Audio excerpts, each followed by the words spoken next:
ইদ্রিসের সাথে বন্ধুত্ব করব, শর্ত লাগাই দিছে দুইটা। একটা হলো তাকে মারতে হবে, দ্বিতীয় নাম্বার জান্নাত দেখতে চায়। আল্লাহ কি করব বলে অনুমতি দিলাম। হযরত নবী ইদ্রিস আলাইহিস সালাতু ওয়াস সালামকে আজরাইল আলাইহিস সালাতু ওয়াস সালাম মৃত্যু দিলেন, মওত দিলেন। এবার হযরত ইদ্রিস আলাইহিস সালাতু ওয়াস সালামকে মৃত্যু দেওয়ার পরে আজরাইলকে বলতেছে, দ্বিতীয় শর্ত, আমাকে জান্নাতে ঢোকাও, আমি জান্নাত দেখতে চাই। বলে হ্যাঁ, আপনার এই আবেদনটাও পূরণ করা হবে। এবার হযরত নবী ইদ্রিস আলাইহিস সালাতু ওয়াস সালামকে জান্নাতে ঢোকানো হলো। বলে এবার বন্ধুত্ব করেন। বলে হ্যাঁ, বন্ধুত্ব করতে রাজি আছি। বলে জান্নাত থেকে বের হইতে হবে, আপনি আবার দুনিয়াতে যাইতে হবে। বলে না, একটা মানুষের মৃত্যু কয়বার হয়? বলে একবার হয়। জান্নাতে মানুষ ঢুকলে পরে আর বের হয়? বলে না। বলে আমার মৃত্যু একবার হয়ে গেছে, আমি জান্নাতেও ঢুকলাম, আর বের হওয়ার কোনো সুরত নাই, পদ্ধতি নাই। এটা আল্লাহর একটা খেলা। হযরত নবী ইদ্রিসকে আল্লাহ তাআলা জান্নাতে ঢুকাইলেন, দুনিয়া থেকে সরাসরি জান্নাতে ঢুকাইলেন। বলে এই যে জান্নাতে ঢুকাইলেন, এই দিনটাও ছিল আশুরার দিন। নবী ইদ্রিসকে জিজ্ঞেস করা হলো, আপনি তো মৃত্যুর স্বাদ জানতে চাইছিলেন, মৃত্যুর যন্ত্রণাটা কেমন আপনি জানতে চেয়েছিলেন। নবী ইদ্রিস বলুন তো দেখি, মৃত্যুর যন্ত্রণাটা কেমন? নবী আলাইহিস সালাতু ওয়াস সালাম বর্ণনা করেন, ক্বাল রাসূলুল্লাহ সাল্লাল্লাহু আলাইহি ওয়াসাল্লাম, নবীজি সাল্লাল্লাহু আলাইহি ওয়াসাল্লাম বলেন, প্রত্যেকটা মৃত্যুর যন্ত্রণা আছে। হযরত নবীজি যখন ইন্তেকাল করেন, নবীজি মুহাম্মদুর রাসূলুল্লাহর মৃত্যুর সময়ে আম্মাজান আয়েশা বলেন, নবীজিকে একটা লম্বা চাদর দিয়ে আমি ঢেকে রেখেছি। আমি আয়েশা নবীজির পাশে বসা, আমি দেখলাম নবীজি একটা মাটির পাত্রের ভেতরে পানি রাখা আছে। নবীজি বারবার এই পাত্রের মধ্যে হাত দেয়, আর এই ভিজা হাতটা নবীজির চেহারার মধ্যে বারবার মুছে। আমি একটু পরে চাদর উঠে দেখি নবীজির সারাটা শরীর ঘেমে গেছে, নবীজির পুরাটা শরীর ঘেমে গেছে। নবীজি বলে, সম্মানিত মুসল্লিয়ানে কেরাম, চলতি মাস মুহররম মাস, অত্যন্ত গুরুত্বপূর্ণ, দামি এবং সম্মানিত একটি মাসের নাম হলো মুহররম মাস। মুহররম মাসের আজ হলো 5 তারিখ। মুহররম মাসের 10 তারিখ বিশেষ একটি দিবস, বিশেষ একটি দিন, একটি দামি মর্যাদাপূর্ণ একটি দিবস হলো 10 তারিখ।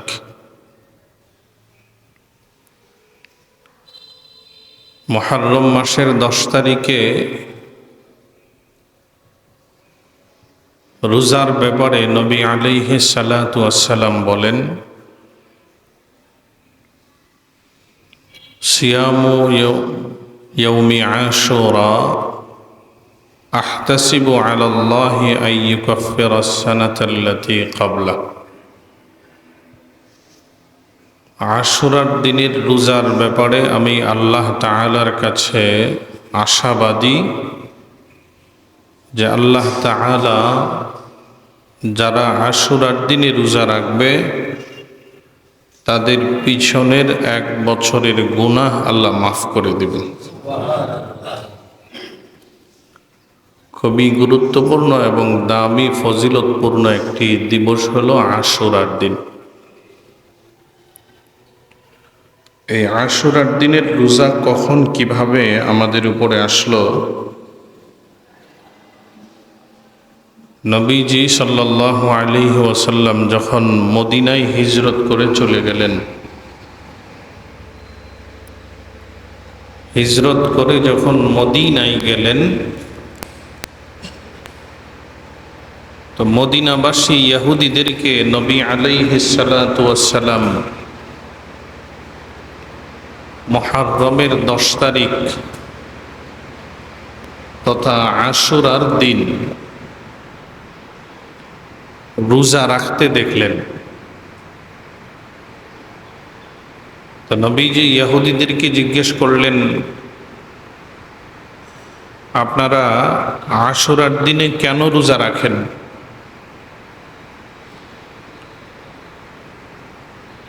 তো ইহুদিরা জবাব দিল, আমরা আমাদের নবী, আমাদের পূর্বপুরুষ বনি ইসরাইলের মুক্তির দিবস হিসেবে শুকরিয়াতান রোজা রাখি। কিসের মুক্তি? হযরত নবী মূসা আলাইহিস সালাতু ওয়াস সালাম যখন ফেরাউনের হাত থেকে বনি ইসরাইলকে বাঁচানোর জন্য ফেরাউনের বংশের, কিপ্তি বংশের বংশ পরম্পরায় বনি ইসরাইলকে দাস বানায় রাখা, ইসরায়েলি বংশের লোকদেরকে গোলাম বানায় রাখার যে প্রথা ছিল, ফেরাউনের বংশের এই নির্যাতন জুলুম থেকে বনি ইসরাইলকে মুক্ত করার জন্য বিভিন্ন কৌশল অবলম্বন করার পরেও যখন পারে নাই, তখন আল্লাহ তাআলার নির্দেশে হযরতে নবী মূসা আলাইহিস সালাতু ওয়াস সালাম কোনো এক রাতে সমস্ত বনি ইসরাইলের লোকদেরকে নিয়ে রাতের বেলা সবাইকে নিয়ে পলায়ন করলেন। ফেরাউনের বাহিনী থেকে বাঁচার জন্য।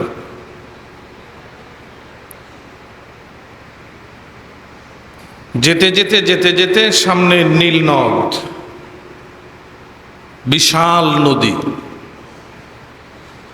পিছনে ফেরাউনের বাহিনী, ধরতে পারলে পরে শেষ, সব কচু কাটা করে ফেলবে।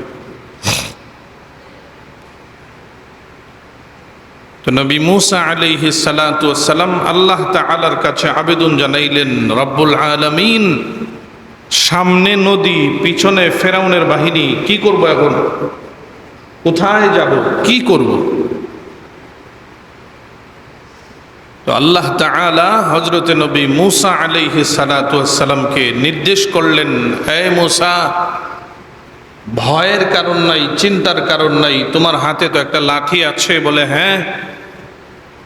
লাঠি দিয়া নদীর মধ্যে তুমি বাড়ি দাও।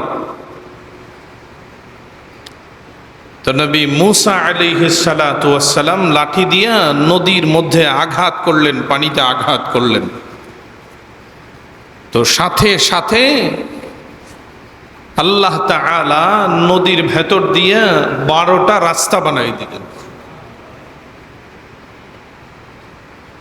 এই রাস্তা দিয়ে বনি ইসরাইল পার হয়ে চলে গেল।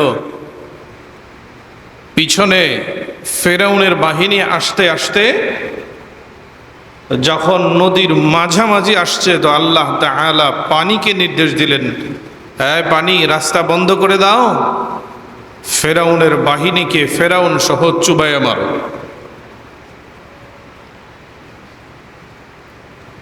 তো ইহুদিরা বললেন, নবী মুহাম্মদ,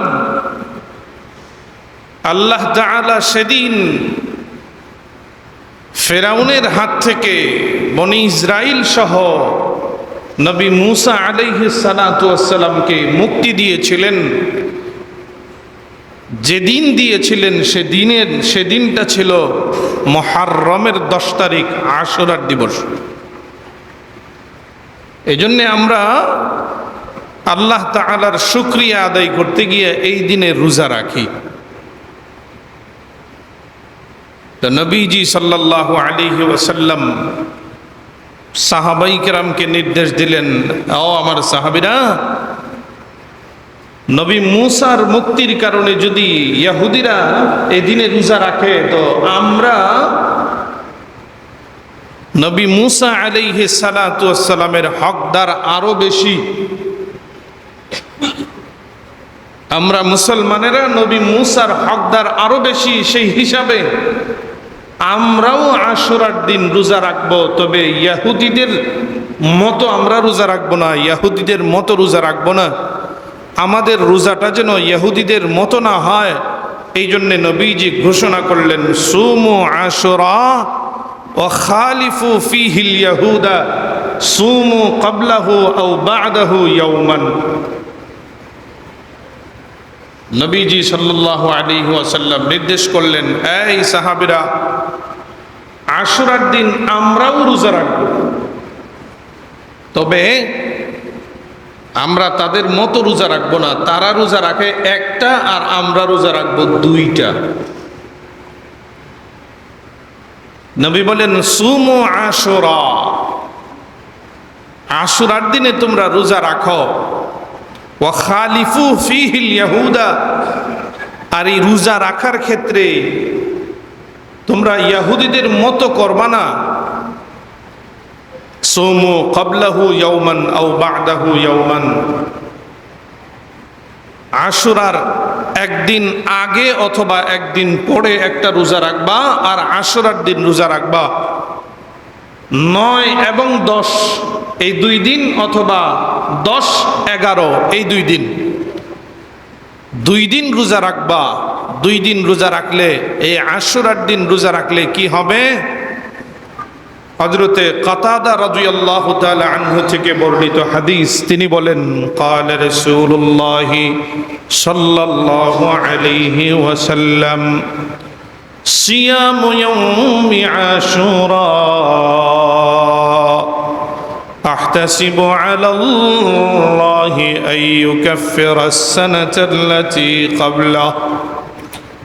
হযরতে কাতাদা রাদিয়াল্লাহু তাআলা আনহু থেকে বর্ণিত হাদিস, নবী বলেন, ক্বালা রাসূলুল্লাহ সাল্লাল্লাহু আলাইহি ওয়াসাল্লাম, নবীজি সাল্লাল্লাহু আলাইহি ওয়াসাল্লাম বর্ণনা করেন, কোন বান্দা বান্দি যদি আশুরার দিনে রোজা রাখে, আমি নবী আল্লাহ তাআলার কাছে আশা রাখি, আহতাসিবু আলাল্লাহ, আল্লাহর কাছে আমি ধারণা করি, আইয়ুকাফফিরাস সানাতাল্লাতী ক্বাবলা, পিছনের 1 বছরের গুনাহ আল্লাহ তাআলা ক্ষমা করে দিবে।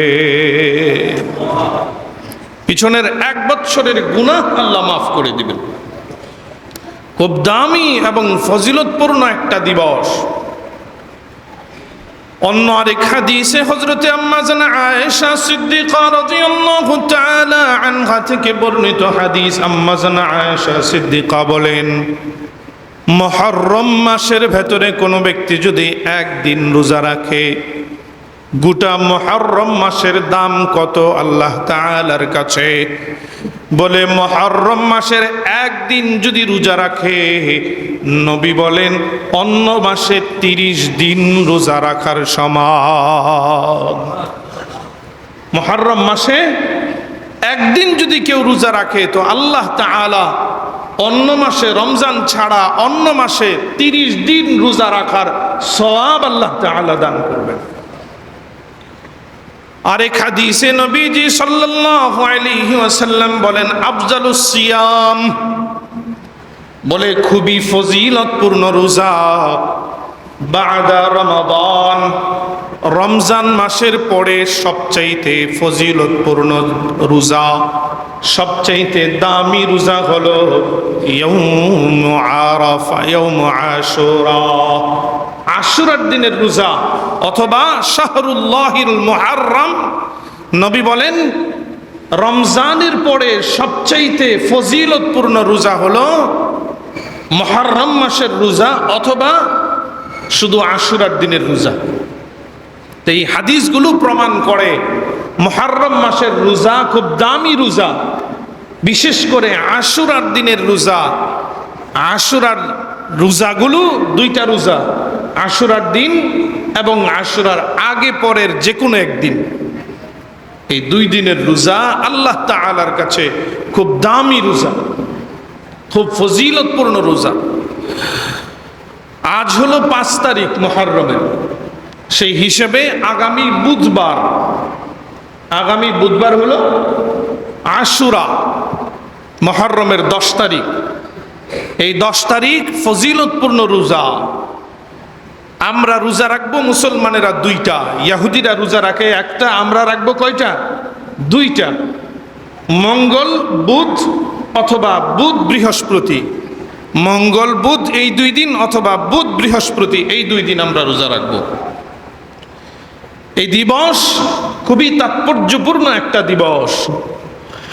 নবী মুসা আলাইহিস সালাতু ওয়াস সালামকে যেভাবে আশুরার দিনে মুহররমের 10 তারিখে আল্লাহ তাআলা বনি ইসরাইলের হাত থেকে মুক্তি দিয়েছিলেন, ঠিক তেমনি ভাবে এই মুহররমের 10 তারিখে আল্লাহ তাআলা এই পৃথিবীর সৃষ্টির আগের থেকে পৃথিবী সৃষ্টির পরে আল্লাহ তাআলা অনেক বড় বড় পরিবর্তন, অনেক বড় বড় ঘটনা এই মুহররমের 10 তারিখে আল্লাহ তাআলা ঘটাইছেন। এদিক থেকেও এই মুহররমের 10 তারিখ ফজিলতপূর্ণ একটা দিন, গুরুত্বপূর্ণ তাৎপর্যপূর্ণ একটা দিবস। মুহররমের 10 তারিখ আমাদের আদি পিতা হযরতে আদম আলাইহিস সালাতু ওয়াস সালামকে আল্লাহ তাআলা এই দিনে তৈরি করছেন, এই দিনে বানাইছেন আল্লাহ তাআলা হযরতে আদম আলাইহিস সালাতু ওয়াস সালাম। হযরতে আমরা জানি নূহ আলাইহিস সালাতু ওয়াস সালাম, হযরতে নূহের জামানায় বন্যা হয়েছিল, পৃথিবীব্যাপী বন্যা, সারা দুনিয়ায় বন্যা। আল্লাহ তাআলা পুরো পৃথিবীতে বন্যা দিয়েছিলেন নূহ আলাইহিস সালাতু ওয়াস সালামের জাতির অন্যায় ও বিচারের কারণে, অন্যায়ের কারণে আল্লাহ তাআলা তাদেরকে শাস্তি দিয়ে ধ্বংস করে দিয়েছিলেন। পৃথিবীতে বড় বড় বিপর্যয় মাঝে মাঝে আসে, মহামারী আসে, জমিনের বিপর্যয়, ভূমিকম্প হয়, বন্যা আসে, ঝড় তুফান আসে, জলোচ্ছ্বাস আসে, আকাশের বিপর্যয়। এই সব কিছু জমিনওয়ালা, জমিনে বসবাসকারী মানুষের অন্যায়, অবিচার, গুনাহের কারণে আল্লাহ তাআলা দিয়ে থাকেন। কোরআনুল কারীমের ভেতরে আল্লাহ তাআলা ঘোষণা করেন, আল্লাহ বলেন, ظهر الفساد في البر والبحر بما كسبت أيدي الناس ليذيقهم بعض الذي عملوا لعلهم يحذرون। আল্লাহ বলেন, এই দুনিয়ার মানুষেরা শোনো, দুনিয়াতে যত বিপর্যয় দেখা যায়, যত আযাব গজব হয়, দুনিয়াতে যত রকমের আযাব আমি আল্লাহ দান করি, এই আযাব হওয়ার পিছনে কারণ হলো মানুষের অপরাধ। যাহারাল ফাসাদু ফিল বাররি ওয়াল বাহরি বিমা কাসাবাত আইদিন নাস। মানুষ যা কৃতকর্ম করে, মানুষের হাতের কামাই, মানুষের হাতের কামাই, মানুষের অপরাধের কারণে আমি আল্লাহ তাদেরকে আযাব গজব দেই, শাস্তি দেই। কখনো কখনো আল্লাহ রাব্বুল আলামিন জমিনের মধ্যে বিভিন্ন রকমের শাস্তি দান করেন, বিভিন্ন রকমের শাস্তি আল্লাহ দেয়। কখনো বন্যা হয়, কখনো অনাবৃষ্টি, অতিবৃষ্টি, কখনো গরমের পরিমাণ বেড়ে যায়, কখনো ঠান্ডার পরিমাণ বেড়ে যায়, কখনো ঝড় বৃষ্টি বেশি হয়, হারিকেন আইলা বড় ধরনের জলোচ্ছ্বাস হয়। বলে সব কিছুর পিছনে মানুষের কৃতকর্মের হাত। কখনো কখনো আল্লাহ রাব্বুল আলামিন অত্যাচারী শাসক দিয়া মানুষকে দমন করে, মানুষকে শাস্তি দেয়। বলে কেন কেন? বলে মানুষগুলো যখন তাদের পাপ কর্ম এত বেশি করে ফেলে তো আল্লাহ তাআলা তাদেরকে শাস্তি দেওয়ার বিভিন্ন পন্থা অবলম্বন করে। ঠিক তেমনি ভাবে হযরতে নূহ আলাইহিস সালাতু ওয়াস সালাম একদিন নয়, 2 দিন নয়, লম্বা সময় পর্যন্ত নূহ আলাইহিস সালাতু ওয়াস সালাম উম্মতের পিছনে মেহনত করলেন, উম্মতের পিছনে নিরলস মেহনত করলেন। কিন্তু মেহনতের ফল হলো মুসলমান হয় না। নবী নূহ আলাইহিস সালাতু ওয়াস সালামের সঙ্গে আরো বিভিন্ন রকমের দুর্ব্যবহার করে, নূহ নবীকে মানে না। তো নবী নূহ আলাইহিস সালাতু ওয়াস সালাম বিরক্ত হইয়া আল্লাহ রাব্বুল আলামিনের দরবারে ডাক দিয়ে বলে, আল্লাহ আমি আর পারি না, আমার আর সহ্য হয় না, আপনি একটা ব্যবস্থা করেন। তো আল্লাহ তাআলা নবী নূহ আলাইহিস সালাতু ওয়াস সালামকে নির্দেশ দিলেন, এই নূহ নৌকা বানাও। নবী নূহ আলাইহিস সালাতু ওয়াস সালাম বিশাল নৌকা বানাইলেন। তো কাফেররা নবী নূহের সাথে এই নৌকা নিয়ে উপহাস করে, বিভিন্ন রকমের ঠাট্টা বিদ্রূপ করে। তো আল্লাহ তাআলা নবী নূহকে জানাই দিলেন, এই নূহ নৌকা যখন বানানো শেষ হয়ে যাবে তো দেখবা ওয়াফারাত তান্নূর। আল্লাহ তাআলা কোরআনুল কারীমের ভেতরে ঘোষণা করেন, চুলার ভেতর থেকে দেখবা উতলায়া পানি উঠতে থাকবে, চুলার ভেতর থেকে। আর বৃষ্টি শুরু হবে, এত বৃষ্টি হবে, প্রচুর পরিমাণে বৃষ্টি শুরু হবে।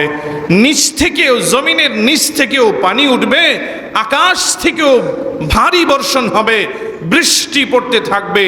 তখনই তুমি বুঝবা বন্যা শুরু হয়ে যাবে। আর দেরি করার সময় নেই। তুমি তোমার যা আছে, তোমার যারা হাওয়ারিন আছে, তোমার যারা নিকটস্থ ব্যক্তি আছে, তোমার পরিবারের লোক আছে, মুসলমান আছে, এদেরকে নিয়ে তুমি নৌকায় আরোহণ করবা। নবী মুসা হযরতে নূহ আলাইহিস সালাতু ওয়াস সালাম নৌকায় উঠলেন। তো কোন বর্ণনায় আসছে নৌকা যেদিন চলল এটাও ছিল আশুরার দিন।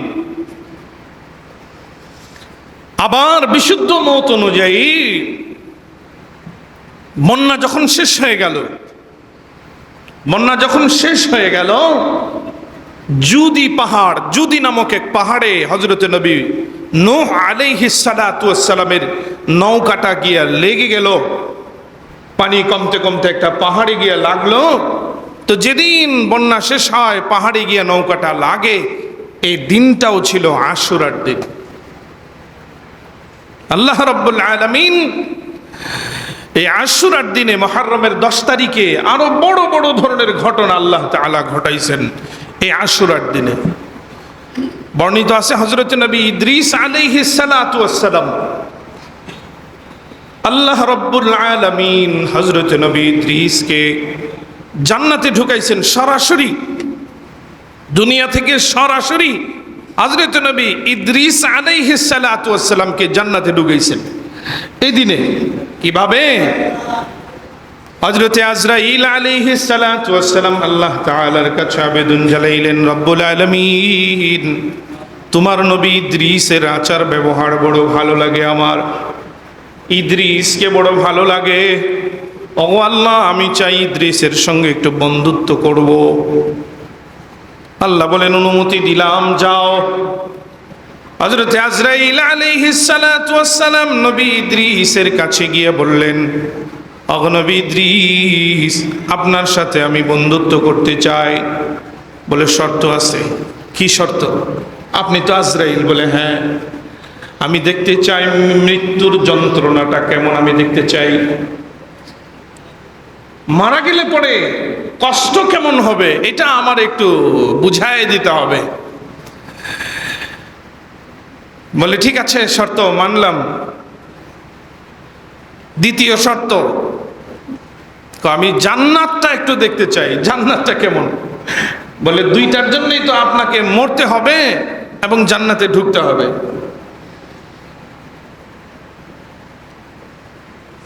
সমস্যা কি? তুমি তো ইচ্ছে করলে আমাকে পারবা, তুমি তো আজরাইল। রব্বুল আলামিন ইদ্রিসের সাথে বন্ধুত্ব করব শর্ত লাগাই দিছে দুইটা, একটা হলো তাকে মারতে হবে, দ্বিতীয় নাম্বার জান্নাত দেখতে চায়। আল্লাহ কি করব বলে অনুমতি দিলাম। হযরত নবী ইদ্রিস আলাইহিস সালাতু ওয়াস সালামকে আজরাইল আলাইহিস সালাতু ওয়াস সালাম মৃত্যু দিলেন, মওত দিলেন। এবার হযরত ইদ্রিস আলাইহিস সালাতু ওয়াস সালামকে মৃত্যু দেওয়ার পরে আজরাইলকে বলতেছে দ্বিতীয় শর্ত, আমাকে জান্নাতে ঢোকাও, আমি জান্নাত দেখতে চাই। বলে হ্যাঁ, আপনার এই আবেদনটাও পূরণ করা হবে। এবার হযরত নবী ইদ্রিস আলাইহিস সালাতু ওয়াস সালামকে জান্নাতে ঢোকানো হলো। বলে এবার বন্ধুত্ব করেন। বলে হ্যাঁ, বন্ধুত্ব করতে রাজি আছি। বলে জান্নাত থেকে বের হইতে হবে, আপনি আবার দুনিয়াতে যাইতে হবে। বলে না, একটা মানুষের মৃত্যু কয়বার হয়? বলে একবার হয়। জান্নাতে মানুষ ঢুকলে পরে আর বের হয়? বলে না। বলে আমার মৃত্যু একবার হয়ে গেছে, আমি জান্নাতেও ঢুকলাম, আর বের হওয়ার কোনো সুরত নাই, পদ্ধতি নাই। এটা আল্লাহর একটা খেলা। হযরত নবী ইদ্রিসকে আল্লাহ তাআলা জান্নাতে ঢুকাইলেন, দুনিয়া থেকে সরাসরি জান্নাতে ঢুকাইলেন। বলে এই যে জান্নাতে ঢুকাইলেন, এই দিনটাও ছিল আশুরার দিন। নবী ইদ্রিসকে জিজ্ঞেস করা হলো, আপনি তো মৃত্যুর স্বাদ জানতে চাইছিলেন, মৃত্যুর যন্ত্রণাটা কেমন আপনি জানতে চেয়েছিলেন। অগনবী ইদ্রিস বলুন তো দেখি মৃত্যুর যন্ত্রণাটা কেমন। নবী আলাইহিস সালাতু ওয়াস সালাম বর্ণনা করেন, ক্বাল রাসূলুল্লাহ সাল্লাল্লাহু আলাইহি ওয়াসাল্লাম, নবীজি সাল্লাল্লাহু আলাইহি ওয়াসাল্লাম বলেন, প্রত্যেকটা মৃত্যুর যন্ত্রণা আছে। হযরত নবীজি যখন ইন্তেকাল করেন, নবীজি মুহাম্মদুর রাসূলুল্লাহর মৃত্যুর সময়ে আম্মাজান আয়েশা বলেন, নবীজিকে একটা লম্বা চাদর দিয়ে আমি ঢেকে রেখেছি। আমি আয়েশা নবীজির পাশে বসা, আমি দেখলাম নবীজি একটা মাটির পাত্রের ভেতরে পানি রাখা আছে। নবীজি বারবার এই পাত্রের মধ্যে হাত দেয়, আর এই ভিজা হাতটা নবীজির চেহারার মধ্যে বারবার মুছে। আমি একটু পরে চাদর উঠে দেখি নবীজির সারাটা শরীর ঘেমে গেছে, নবীজির পুরাটা শরীর ঘেমে গেছে। নবীজি বলে যন্ত্রণা হবে, প্রত্যেকটা মানুষের মৃত্যুর যন্ত্রণা হবে। কারো মৃত্যুর যন্ত্রণা কম, কারো মৃত্যুর যন্ত্রণা বেশি। বলে কম বেশি মুমিনের মৃত্যুর যন্ত্রণা যদিও হয়, কিন্তু আল্লাহ তাআলা মৃত্যুর সময়, মুমিনের মৃত্যুর সময় আল্লাহ তাআলা দুজন ফেরেশতা পাঠাই দিবেন। ফেরেশতা মুমিনের যখন আজরাইল জান কবজ করবে, কোরআনুল কারীমের আয়াত প্রমাণ করে, ফেরেশতারা জান্নাতের কিছু দৃশ্য, জান্নাতের কিছু নাজ নিয়ামতের দৃশ্য মুমিন বান্দার চেহারার সামনে তুলে ধরবেন। মুমিন বান্দা দেখতে থাকবে, এটা কি? বলে এটা জান্নাত, জান্নাতের সিনারি, জান্নাতের দৃশ্যগুলো যখন দেখতে থাকবে আর এদিকে বিভোর হয়ে থাকবে, জান্নাতের দৃশ্যগুলো দেখতে থাকবে, ব্যস্ত থাকবে, এদিকে আজরাইল তার জান কবজ করবে। বলে এই দিকে ব্যস্ত থাকার কারণে জান্নাতের নাজ নিয়ামত দেখতে দেখতে সে এমনভাবে তার মৃত্যু হয়ে যাবে, মৃত্যুর কষ্টটা তার আর অনুভব হবে না। হযরতে ইদ্রিস নবী বলেন, আয় দুনিয়ার মানুষেরা শোনো, আমি সাধ করেছিলাম, আমি জানতে চেয়েছিলাম মৃত্যুর যন্ত্রণাটা কেমন। শোনো শোনো, আমাকে যদি বলা হয় মৃত্যুর যন্ত্রণা কেমন, আমি উদাহরণস্বরূপ বলতে পারি, যদি একটা ছাগলকে ঝুলাইয়া, একটা ছাগলকে গাছের সঙ্গে ঝুলাইয়া, জীবিত ছাগলকে ঝুলে যদি একটা টান দিয়া তার চামড়াটাকে শরীর থেকে এক টানে অর্ধেক ছিলে ফেলা হয়, আবার দ্বিতীয় টানে তার শরীর থেকে পুরা চামড়াটাকে খসানো হয়, বলে যত কষ্ট হবে তার চাইতেও 1000 গুণ বেশি কষ্ট মৃত্যুর কষ্ট। এই জন্য মুমিনের মৃত্যুর কষ্ট মুমিন অনুভব করবে না। কেন? কষ্ট হবে ঠিক, কিন্তু অনুভব করবে না। কেন? বলে আল্লাহ তাআলা মুমিনের মৃত্যু যন্ত্রণাটাকে লাঘব করার জন্য একটা সিস্টেম করে রাখবেন কি আল্লাহ তাআলা ফেরেশতাদেরকে পাঠায় দিয়ে বলবেন, এই ফেরেশতা তার সামনে কিছু ছবি ধরে রাখো, এই ছবিগুলো জান্নাতের ছবিগুলো, নাজ নিয়ামতগুলো দেখতে থাকবে, ওইদিকে আজরাইল কাজ সেরে ফেলবে। আশুরার দিন বড় তাৎপর্যপূর্ণ একটা দিবস। এই দিবসে আল্লাহ তাআলা নবী আলাইহিস সালাতু ওয়াস সালাম পর্যন্ত দুনিয়া সৃষ্টির আগে পড়ে বহু বড় বড় ঘটনা এই দিবসে ঘটিয়েছেন। এই দিবসে আল্লাহ তাআলা ঘটিয়েছেন ঘটনা চক্রে। আশুরার দিনে নবী আলাইহিস সালাতু ওয়াস সালামের দৌহিত্র, নবীর নাতি, আমরা যেটাকে কারবালার ঘটনা বলে চিনি, জানি এই কারবালার ঘটনাটাও আশুরার দিনেই ঘটেছিল। একটা বিষয় ভালো করে খেয়াল করতে হবে, জানতে হবে, কারবালার ঘটনা ঘটার কারণে নবীজি রোজা রাখার কথা বলছেন নাকি আরো আগেই নবী বলে গেছেন? আরো আগেই নবীজি বলছেন। তার মানে এই দিবস ফজিলতপূর্ণ হওয়ার সাথে না হওয়ার সাথে কারবালার ঘটনা সম্পৃক্ত নয়। অনেকে একটু অতি বাড়াবাড়ি করতে গিয়ে বলে যে এই কারবালার ঘটনা যেহেতু এই দিবসে ঘটছে, এই জন্য এই দিবসের তাৎপর্য বেশি। ভুল, এটা নয়। এই দিবসে আল্লাহ তাআলা বড় বড় ঘটনা, বড় বড় পরিবর্তন আল্লাহ তাআলা এই দিবসে ঘটিয়েছেন।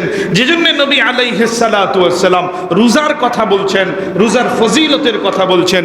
এই ঘটনার সাথে, এই ঘটনা, এই দিবসের তাৎপর্যের সাথে, মর্যাদার সাথে কারবালার ঘটনা সম্পৃক্ত নয়। আমরা আরেকটু আগে বাইরে যাই। অনেক ক্ষেত্রে এই দিবসে কারবালার ঘটনাকে মঞ্চস্থ করা হয়। এই দিবসকে কেন্দ্র করে কারবালা কেন্দ্রিক আমাদের সমাজে কিছু কুসংস্কৃতি, কিছু বিদআত জারি আছে। আমরা এই সমস্ত বিদআত থেকে দূরে থাকার চেষ্টা করব। ইসলাম, কোরআন এবং হাদিসে যেটা আমাকে সমর্থন করে সেটাই আমাকে করণীয়। আর যেটা সমর্থন করে না, এমন কোনো কার্যকলাপ, এমন কোনো অনুষ্ঠান, এমন কোনো মিছিল মিটিং, এমন কোনো জলসা, এমন কোনো আয়োজন যেটা কোরআন সুন্নাহ সমর্থন করে না, সেটা যদি আমি করতে যাই, বাধ্যবাধকতার সাথে করতে যাই, এটাকেই বিদআত বলে। আর নবী আলাইহিস সালাতু ওয়াস সালামের ভাষায় যেটা বিদআত এটা গুমরাহি, আর যেটা গুমরাহি এটা জাহান্নামে যাওয়ার কারণ। এজন্য সাবধান, এমন কোনো কাজ আমরা করব না যেই কাজ কোরআন সুন্নাহ সমর্থন করে না। এমন কোনো কাজ করব না যেই কাজটা আমি করতেছি সওয়াবের নিয়তে, যেই কাজটা আমি ইবাদত মনে করে করতেছি, কিন্তু হাসরের মাঠে কাল কিয়ামতের ময়দানে আমি কষ্ট করলাম, ইবাদত মনে করে করলাম, কিন্তু পরবর্তীতে এই কাজটাই আমার জাহান্নামে যাওয়ার কারণ না হয়ে যায়। এই জন্য সাবধান, সতর্ক থাকব। বিশেষ করে অবশ্যই নবী আলাইহিস সালাতু ওয়াস সালাম যেহেতু আমাদের জন্য এটা সুন্নাহ করার দিয়েছেন, সুন্নাহ নিযুক্ত করেছেন, আশুরার দিন আমরা রোজা রাখবো।